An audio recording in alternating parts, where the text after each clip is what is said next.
ને આ છે અર્જુનનો કૂવો. કહે છે કે અર્જુન ભગવાનનો જે તીર ચલાવ્યું હતું એ તીર અહીંયા કૂવો ખોદી નાખ્યું એવું કહે છે. જો આ છે કૂવો, અર્જુનનો કૂવો, અર્જુન ભગવાનનો કૂવો. આ તીર માર્યું હતું ને અહીંયા તીર પડ્યું એટલે કૂવો થઈ ગયો હતો.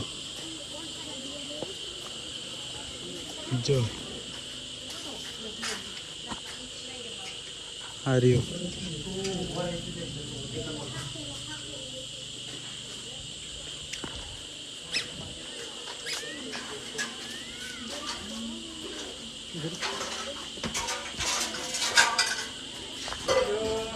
જો